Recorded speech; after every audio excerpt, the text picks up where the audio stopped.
صباح الخير، صباح الورد، صباح يوم جديد مليان طاقة وأمل وحيوية وتفاؤل، يوم جميل معاكم وهنعيشه مع بعض. وباركولي وهنوني، عارفين إيه يا ست أم نيازي؟ باركلي نيازي. ليه بقى كل ده؟ باركو الأميرة، باركو الأميرة على إيه؟ جبت مشتريات جديدة ومشتريات وخلصت مصروف البيت والحمد لله. أنا بقى عايزة أعرف إيه المشتريات دي، هنشوفها مع بعض، هي دي المشكلة النهارده. حاجة كمان بقى، أنا قررت النهارده إن إحنا نعمل تعويذة مع بعض كده، إن إحنا نقعد طول النهار، مش تعويذة ولا حاجة، إن إحنا نقعد ندعي كده، نقول إيه بقى مع بعض؟ حسبي الله ونعم الوكيل. عارفين الممثل اللي كان كبير ووشه كبير ده يقعد يقول حسبي الله ونعم الوكيل؟ إحنا بقى طول النهار هنقعد نقول كده علشان ربنا يكرمهم إن شاء الله وينسخطوا قرود. عارفين اللي هينسخطوا قرود دول؟ وبعد كده يقعدوا يتنططوا قدامنا فاحنا نفرح فيهم على اللي عاملينه فينا. انا مش عارفه نعمل ايه هنا بقى. قلت بقى ايه قبل ما اوريكم المشتريات الجميله بتاعتي؟ كنت هنا ايه بلعب، والله العظيم انا كنت بلعب حقيقي، بسقسق في اللبن. انا ما بعملش كده في الطبيعي مع نفسي وانا قاعده، انا من النوع باخد حته بسكوته وبشرب شويه لبن. قلت بقى لا، انا لازم بقى اسقسق البسكويت كده اللي انا جبته من ضمن المشتريات دي في اللبن كده، بالشاي باللبن اللي انا عاملاه، واقعد اشرب بقى كده واحاول ايه، يعني اتقبل حبة الشنط اللي قدامي دول، واتقبل المبلغ اللي انا صرفته، اللي ناوية اقول لكم عليه في اخر الفيديو ان شاء الله. وجبت الحاجات الجميلة دي. الشنط دي فيها ايه يا اميرة؟ الشنط دي فيها فيل. عارفين العلبة دي فيها فيل. الشنط دي فيها فيل يا اميرة؟ اقول الشنط دي فيها ايه؟ خلاص سيبكم من الفيل، تعالوا بقى نبدأ باول شنطة ونقول بسم الله. ايه ده يا اميرة؟ ملح. ملح؟ بدأت لكم بالملح، جبت ملح. جوزي معترض على ايه؟ مش فاهمه. ما فلوس، ما انا جايبه ملح اهو. وعايزه اقول لكم ان الملح ده اوعوا تجيبوه خالص، يعني حقيقي بجد. عارفين الكيس ابو 2 جنيه اللي انا اتكبرت عليه دوت وقلت اجيب علبه برقبه العلبه دي؟ الكيس الازرق ده، العلبه دي بتحطي معلقتين ملح على ما تحسي ان الحاجه بقت حادقه. الكيس من بتحطي منه نص معلقه بتلاقي الحاجه حادقه في ثانيه واحده. تمام. خلصنا الملح يا أميرة، وعرفت اوعوا تجيبوه بجد، ما عجبنيش خالص، ناعم جدا جدا كده كأنه سكر، يعني مش فاهمة ايه ده. وبعد كده تعالوا ندخل بعد الملح نشوف جبنا ايه. العلبة فيها ايه؟ فيها فيل؟ لا ما فيهاش فيل. فيها ايه؟ فيها تونة. فيها تونة. جبت علبتين تونة. انا عايزه اقول لكم حاجه انا نسيت اقولها لكم في البدايه. مين لسه ما اشتركش في القناه؟ مين لسه ما شافش جوله كده وخد جوله في قناتي وبجد ومش هيخرج منها بعد ما ياخد الجوله من كتر الجمال اللي في القناه؟ اشتركي في القناه وحطي لي لايك لايك لايك لايك لايك يا اميرات، لايك لايك علشان الفيديو يتشاف. تمام. وبعد ما تحطوا لايك وتشتركوا في القناه تعالوا نكمل الفيديو بقى. جبت المكرونه اللي انتوا شايفينها دي، مكرونه اسمها ادم، لقيتها كان عليها عرض معمول الكيس ب7 جنيه ونص.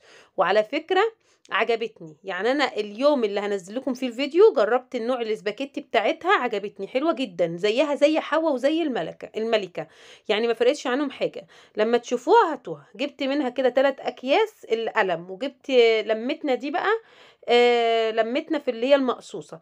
الحاجه اللي ندمت عليها الصراحه ان انا ما جبتش برضو المقصوصه دي زي التانية ادم دي، وكان عليها عرض، خفت الصراحه تكون مش حلوه. ولاني من اكتر المكرونات اللي بحبها تبقى طالعه مظبوطه جدا المكرونه المقصوصه دي، ما تبقى مسلوقه كده، فبجيب نوع بيبقى يعني ايه ضمناه.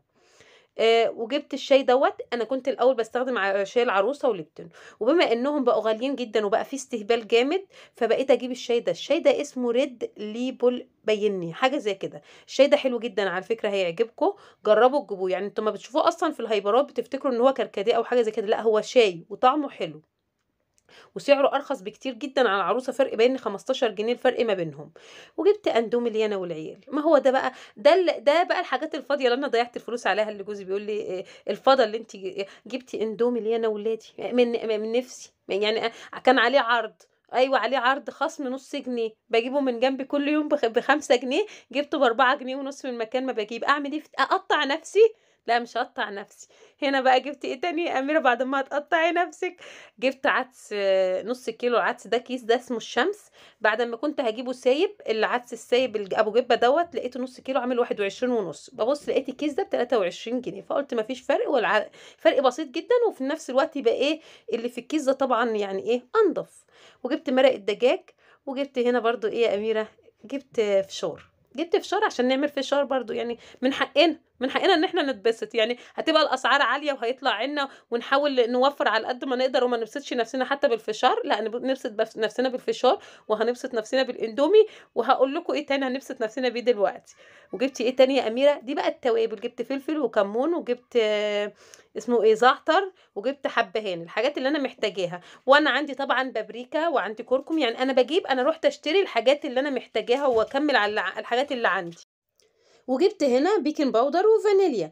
عارفين المشكلة فين بجد؟ المشكلة أمّا نطلّع حاجة تانية من الكيس، المشكلة إن المشتريات دي على فكرة أنا باتكلم معاكم بكل مصداقية، المشتريات دي ما تمشّيش بيت حوالي 10، 15 يوم، المشتريات دي ما تكمّلش حتى، يعني أنا أبقى كدابة لو قُلت لكم إن في حاجات كتير من اللي أنا جايباها ما تكمّلش حتى 10 أيام، 10 أيام إيه! كيسين مكرونة يتعملوا في أكلتين 3 في أسبوع والّا في 10 أيام. ربنا يعيننا بجد بالأسعار المهولة اللي إحنا بقينا ندفعها. أنا مش عارفة إحنا هنعمل إيه، هنوفّر على قد ما نقدر، هنوفّر إيه أكتر ما إحنا ما بنوفّر، هنقتصد، يعني نقتصر قد إيه أكتر ما إحنا بقينا نمشي على قدنا جامد. مش لاقية حاجة أقولها والله، والله العظيم أنا واحدة زيكم حاسة إن أنا هاتشل، بامشي أنا باقعد أهرّج معاكم كتير صحيح في الفيديو واقعد أتكلم كده وأدّي روح، بس في الحقيقة أنا بابقى هاتشل من الأسعار، مش عارفين نعمل إيه بجد، ربنا يعيننا، ربنا يعيننا. وزي ما أنتم شُفتوا كده، نحاول نهدى بقى ونرجع نهرّج أحسن ما نتشل بجد. جِبت الدقيق اللي أنتم شُفتوه قدّامي على طول ده، وجِبت المكرونة سباكيتي نفس نوع آدم وقُلت لكم حلوة، حلوة بجد هاتوها لمّا تلاقوها. أنا بقى في الشعرية ما باجيبش شعرية أكياس، باجيبها سايبة أوفر 2 جنيه أو 3 جنيه. وعلى فكرة يعني لو هنحسب على الكيلو كامل، كده الكيس أصلًا بيبقى 400 جرام، أنا جايبة الكيلو ب21 جنيه. بس المهم تجيبيها من حد أنتِ عارفاه وضامناه، هو والمكرونة الصغيرة. باجيب المكرونة الصغيرة في نوعين على فكرة بيتباعوا عند العلافين، نوع صغير عادي كده ونوع تاني اسمه مرمرية مشرشرة كده زي الكيس بالضبط، هي بالضبط هي نفسها اللي في هي المكرونة الملكة الكيس الملكة. الاتنين ما يفرقوش عن بعض حاجة أبدًا. باحاول على قد ما أقدر بجد إن أنا أجيب كل حاجة أنا محتاجاها، وفي نفس الوقت إيه، أشوف النون اللي أرخص هنا شوية والنون اللي هنا أرخص هنا شوية علشان الدنيا تمشي، ربنا يعيننا جميعًا. وجبت طبعًا فيجيتار، وجبت هنا بقى جبنة رومي ولانشون حلواني. الجبنة الرومي أهوّة، مش عايزة، ما أنا باقول لكم أنا مش هاتكلم على الأسعار، يعني مش عايزة أقول لكم أسعار حاجة بجد علشان يعني إيه، أكيد كلنا عارفين، ربنا يتولانا كلنا وكلنا عارفين الأسعار. وجبت برضه الرودس دي بطعم الشيدر، طعمها حلو جدًا على فكرة، لو جربتوها هتعجبكم جدًا. كنت بناكلها الأول بطعم الجبنة الرومي، من ساعة ما جبت بالشيدر بقى لنا ييجي سنة كاملة يعني ما باجيبش غيرها، بس ولادي هنا كانوا فتحوها. المشتريات دي على فكرة أنا جبتها كلها، يعني كل المشتريات اللي أنا هاوريها لكم النهارده في الفيديو جبتها قبلها بيوم، سواء سوق أو سواء بالليل في الهايبر أو كل حاجة جبتهم. وتاني يوم الصبح بقى لمّا صحيت بدأت كده إن أنا أوريكم الحاجات اللي أنا جايباها وأبدأ أنظمها. هنا جايبة برضه من لبن من المكان اللي أنا باجيب منه دوّة، بيعمل عروض على اللبن، الكيلو بيبقى ب14 جنيه، اللبن حلو ومش وحش على فكرة. كنت جايبة 3 كيلو، استخدمت كيلو برضه في اليوم اللي أنا جبت فيه، ودول 2 كيلو كده كنت حاطاهم في الفريزر، بس إيه قُلت أطلّعهم علشان أوريكم. من ضمن بقى الحاجات برضه ما أنا قُلت ما جبت حاجات فاضية، جبت برجر. أهو من نِفسي بقى لي كتير ما جبتوش الصراحة، كنت الأول باجيب عارفين اللي هو ميتكو ده، اسمه ميتكو، ورُحت أجيبه المرّة دي، جات لي صدمة كده في النفسية، فمشيت على طول لقيته مكتوب عليه بقى ب250 وكلام كبير كده، كنت باجيبه ب90 جنيه، فقُلت والله لأ نغيّرك خلاص، فجبت النوع ده، إيه اسمه إيه استنوا، شيكاتيا، أنا بقيت فاشلة في القراءة والّا إيه؟ هو النوع ده اللي أنتم شايفينه قدّامكم ده ب122 جنيه. وجبت رُز باركولي وجبت رُز، شايفين الرُز اللي قدّامكم ده اسمه ماسة برضه، جبت بتاعة الرُز دي، بتاعة الرُز اللي كنا بنجيبها مكمّلش 100 جنيه بقت ب300 جنيه بس. وعلبة البسكوت اللي كنت باسقسق فيها في بداية الفيديو، عارفين شُفتوني وأنا باسقسق في اللبن دي، بس. وهي دي مشترياتي. وهنا دلوقتي بتعملي إيه يا أميرة؟ أهو يعني مش عارفة، باحاول أجمّع الأكياس، أقول لنفسي يكون في حاجة في الكيس مستخبية يا بنتي يا أميرة وأنتِ مش شايفاها، طب دوّري كده في الكيس يكون في مشتريات تانية. لأ ما لقيتش مشتريات للأسف. وفي الوقت الحالي بقى هابدأ اللي هو أحسّس نفسي إن المشتريات كتير، وأبدأ عارفين اللي هو إيه، أوزّعها كده وأشيلها وأحطها وأعملها، اللي هو أنا جايبة مشتريات كتير، أنا صرفت فلوسي في حاجات مهمة والله أهو، أعمل إيه أكتر من كده؟ عايزة أقول لكم إن إحنا ما جبناش ولا سمنة ولا زيت ولا سكر، عشان ولله الحمد، اللهم لك ألف حمد وألف شكر عندي.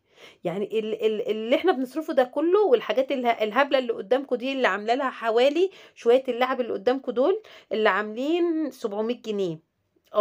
اتصدموا عاملين 700 جنيه اللعب. استنوا، 700 جنيه ايه ده من غير الرز؟ اللعب التانية بس دي كده من غير الرز دي عاملة 500، 560. والرز حطوا عليها كمان بتاعة رز ب 300 جنيه. عاملة كتير بقى، ما تفكروش في الفلوس عشان ما تجيلناش صدمة. دخلنا هنا بقى على السوق، قلت ما أنا لازم بقى اروح السوق انا كمان بقى، علشان بما اني بقى ناويه اخلص الفلوس عشان تبقى خلصت خالص، عشان قد ايه انا ست عظيمه، انا ست موفره بجد. انا جوزي المفروض يعني يحمد ربنا عليا. خلصت الفلوس والحمد لله. جبت بقى بطاطس وطماطم، وجبت جزر وبتنجان، وجبت فلفل، وجبت ايه تاني يا اميره؟ جبت ايه؟ افتكري يا أميرة، مش فاكرة ايه الأكياس دي. وجبت طحينة، وجبت مستردة، وجبت باركولي كمان مرة. جبت ايه؟ جبت فرختين بلدي. ايوه. قرفت من الفراخ البيضة الصراحة.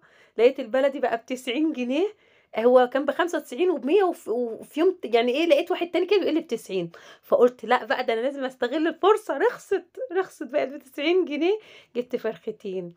دلّعت نفسي وجبت كل حاجة.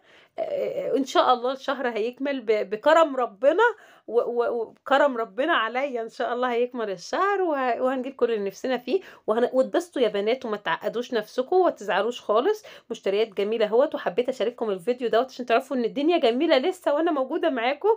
واستنوني الفيديو الجاي وإحنا بنرتب وبننظم كل حاجة. باحبكم في الله. باي باي.